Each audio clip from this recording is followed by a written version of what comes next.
Deal? कैसी deal?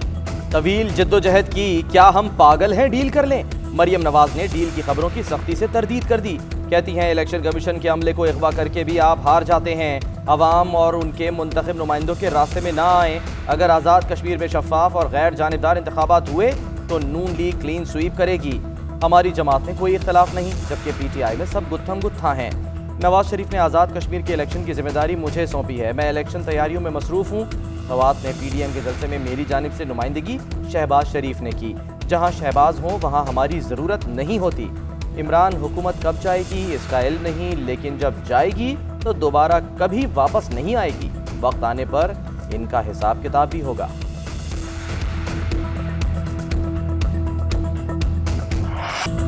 Maryam किस नजरिए की बात कर रही हैं? उनकी कौन सी जिद्दोजहद है?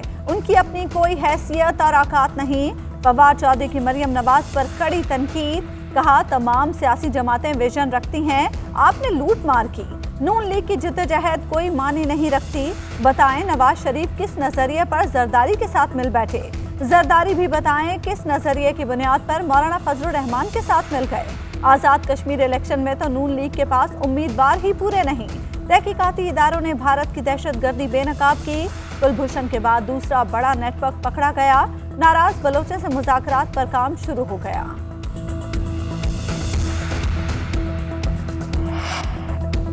बलूचिस्तान के दुश्मनों को शिकस्त देने के लिए चौकन्ना है। Army chief general Qamar Javed Bajwa का कहना है कि मौजूदा खतरात में जामे कौमी रद्द अमल की जरूरत है। बलूचिस्तान में अमन और इस्तेहकाम से पाकिस्तान में तरक्की होगी। सख्त जदोजहद से हासिल अमन के नताइज सामने आ रहे हैं। सूबे में समाजी और इक्तिसादी तरक्की का अमल तेज करना होगा। देरपा इस्तेहकाम के लिए आवाम की बेहतरी की हिकमत अमली इख्तियार करनी चाहिए। कौम अमन इस्तेहकाम की राह पर हर मुश्किल घड़ी में साबित कदम रही। आर्मी चीफ का बलूचिस्तान कौमी वर्कशॉप के शुरका से खिताब। ISPR के मुताबिक बलूचिस्तान नेशनल वर्कशॉप के शुरका ने GHQ रावलपिंडी का दौरा किया। इनमें अरकान पार्लियामेंट, ब्यूरोक्रेट्स, नौजवान, सिविल सोसाइटी के अफराद भी शामिल थे।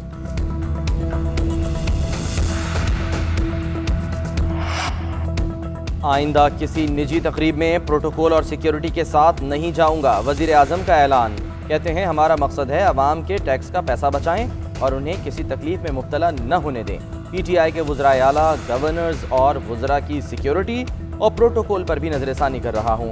अगले काबीना इजलास में इस हवाले से जामे पॉलिसी पर फैसला करेंगे। हम नौ आबादियाती कल्चर का खात्मा करेंगे।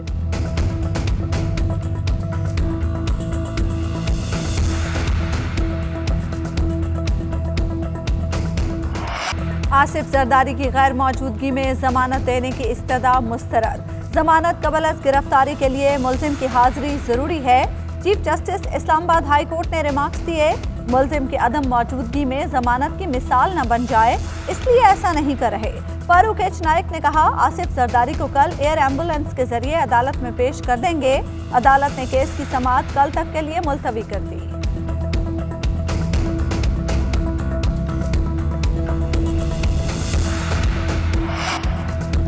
मज़ार कायद की मुबैना बेहुरमती का केस। मरियम नवाज और उनके शौहर कैप्टन रिटायर्ड सफदर के खिलाफ अंदराज मुकदमा की दरख्वास्त मुस्तरद कर दी गई। जुडिशल मजिस्ट्रेट शर्की ने मज़ार इंतजामिया की दरख्वास्त को बेबुनियाद करार दे दिया।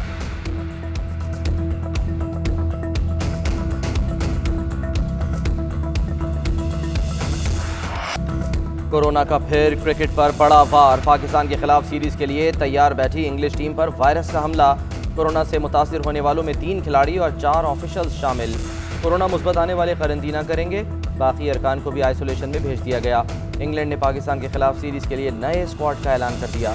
18 रुकनी स्क्वाड की क़यादत बेन स्टोक करेंगे। वनडे सीरीज के लिए पाकिस्तानी स्क्वाड डर्बी से कार्डिफ पहुंच गया। इससे पहले डर्बी में आखिरी रोज़ भी शाहीनों ने खूब ट्रेनिंग की। फिजिकल फिटनेस पर खुसूसी तवज्जो दी गई। Middle order batsman Haris Sohail की पहले मैच में शिरकत मशकूक हो गई।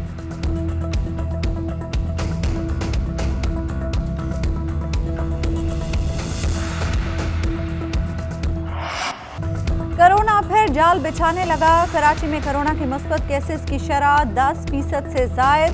1% शरह वाले इस्लामाबाद में तनासुब फिर 5.2%। पंजाब में कोरोना के मुस्बत केसेस की शरह कम तरीन सतह पर बरकरार। सूबे में कोरोना के फैलाव की शरह 0.9% रिकॉर्ड। मुल्क भर में कोरोना के फैलाव की शरह 2.2% रही। कोरोना वायरस के बायस मजीद 25 अफराद इंतकाल कर गए। मुल्क भर में जाम बहक अफराद की तादाद 22,452 हो गई। NCOC के मुताबिक 24 घंटों के दौरान 830 नए केसेस सामने आए। पाकिस्तान ने तुर्खम बॉर्डर से आमदोरफ्त पर पाबंदी लगा दी। वजीर दाखिला शेख रशीद कहते हैं NCOC की हिदायत पर तुर्खम बॉर्डर बंद कर दिया गया। नई गाइडलाइंस आने तक फैसला बरकरार रहेगा।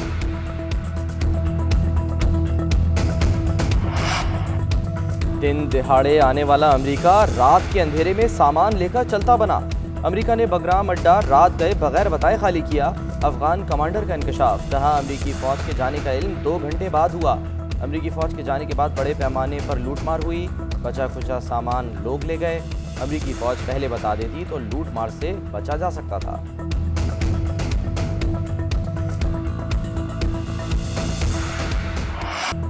गैर मुल्की फौज का 90% इनखला। अफगानिस्तान में तालिबान की पेशकदमी। तालिबान ने अफगानिस्तान के 100 से ज्यादा अजला पर कंट्रोल हासिल कर लिया। अफगान सदर के कौमी सलामती के मुशीर हमदुल्ला मुहिब ने कहा, तालिबान के हमलों की तवक्को नहीं थी, लेकिन अब इनके खिलाफ जवाबी कार्रवाई जरूरी है। तालिबान ने गैर एलानिया जंग शुरू कर दी। सूरत हाल पर काबू पाने के लिए काम कर रहे हैं। जल्द ही अजला की बहाली नौ और तालिबान से कमांड पोस्टों को वापस ले लेंगे। तालिबान ये सोचने में बड़ी गलती कर रहे हैं कि अवाम हमारे सामने हथियार डाल देंगे। लोग अपने मुल्क का दिफा करने के लिए तैयार हैं। कम्युनिस्ट पार्टी ऑफ चाइना ने 9 आबादियाती तसल्लुत के खात्मे में अपना किरदार अदा किया। तहरीक इंसाफ ने एहसास प्रोग्राम से मुस्तहिक अफराद की मदद की। वजीर आजम इमरान खान ने चीनी कम्युनिस्ट पार्टी और आलमी सियासी जमातों की सरबराह कॉन्फ्रेंस से खिताब में कहा, सीपैक खित्ते में तरक्की की नई राहें खोलेगा। अवाम की बेलौस खिदमत से ही सियासी जमातें अवाम में मकबूलियत हासिल करती हैं।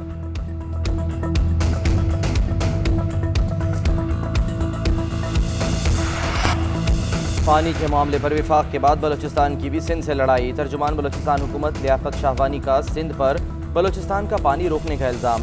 जवाब में सिंध का पानी रोकने की धमकी दे दी। कहते हैं सिंध हुकूमत बलूचिस्तान की ज़रख़ेज़ ज़मीनों को बंजर करने पर तुली है। हमें 75 अरब का नुकसान हो रहा है। मुख्तलिफ फोरम्स पर सिंध के साथ मामला उठाया मगर सुनवाई नहीं हुई। यही रवैया रहा तो मजबूरन हब डैम से पानी रोक देंगे। वज़ीर आपाशी सिंध सुहेल अनवर सयाल भी मैदान में उतर आए। जवाबी प्रेस कॉन्फ्रेंस दाग दी। बोले, बलूचिस्तान वाले हमारे भाई गलत बयानी कर रहे हैं। तर्जुमान को गैर जिम्मेदाराना बयान नहीं देना चाहिए था। धमकियां ना दें, इस तरह नफरतें फैलेंगी।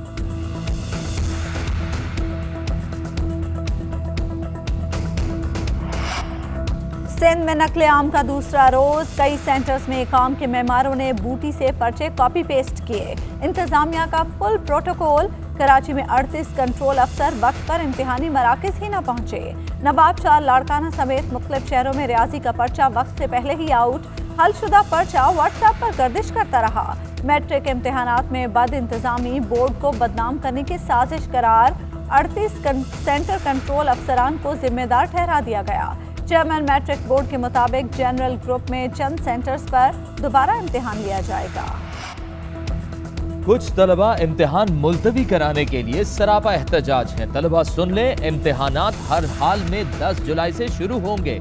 वजीर तालीम खैबर पख्तूनख्वा शहराम तरकई ने बता दिया। वफाकी वजीर तालीम शफकत महमूद कहते हैं, तमाम बोर्ड से मीटिंग करके ऑनलाइन सिस्टम बनाया गया है। तलबा ऑनलाइन सिस्टम से दरख्वास्त और फीस जमा करा सकते हैं। दरख्वास्त को ट्रैक भी किया जा सकता है। मुस्तकबिल में सर्टिफिकेट्स भी तलबा को ऑनलाइन ही जारी किए जाएंगे। Avenfield reference Islamabad high court का 15 जुलाई से अपीलों पर कार्रवाई शुरू करने का हुक्म। जस्टिस आमिर फारूक ने रिमार्क्स दिए कि एवनफील्ड रेफरेंस की अपीलों पर बहुत ज़्यादा ताख़ीर नहीं कर सकते। पता चल जाए क्या चार्ज है, कितने गवाह हैं। फ्लैगशिप रेफरेंस में नवाज शरीफ की बरियत के खिलाफ नैब की अपील पर समाअत 28 जुलाई को होगी। अल अजीज़िया रेफरेंस में नवाज शरीफ की सज़ा बढ़ाने के लिए नैब अपील भी 28 जुलाई को सुनी जाएगी।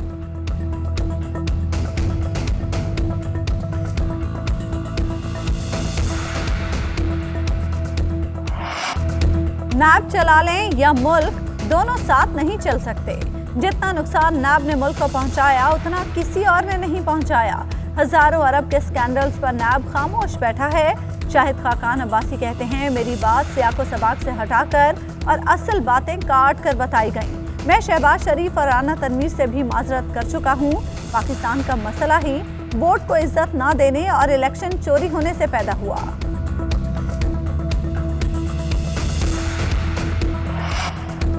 दस माह 30% इजाफी बिजली का जवाब कौन देगा? हमाद अजहर कहते हैं नून लीग ने 26,000 मेगावाट बिजली के महंगे मुआहदे किए, मुल्क को भारी नुकसान पहुंचाया गया।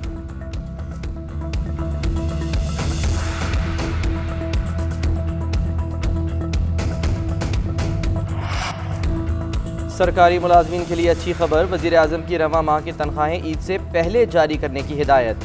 मुलाजमीन को तनख्वाहें 16 जुलाई तक जारी की जाएंगी, जल्द नोटिफिकेशन जारी होने का इम्कान।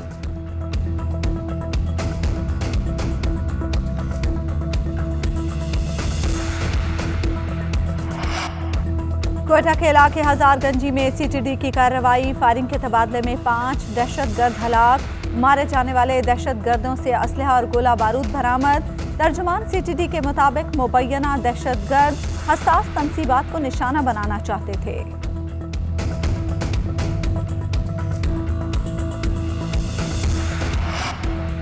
कराची में एसआईयू पुलिस की कार्रवाई, लियारी गैंग वॉर के 4 कारिंदे गिरफ्तार। एसएसपी के मुताबिक मुल्जिमान के खिलाफ मुख्तलिफ थानों में मुकदमात दर्ज हैं। दौरान तफ्तीश मुल्जिमान ने टारगेट किलिंग, मनशियात फरोशी और भत्ताखोरी का एतराफ किया।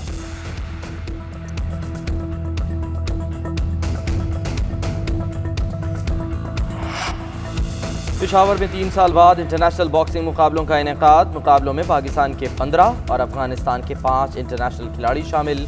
फाइनल पाकिस्तानी बॉक्सर कामरान अब्दुल वहाब ने जीत लिया।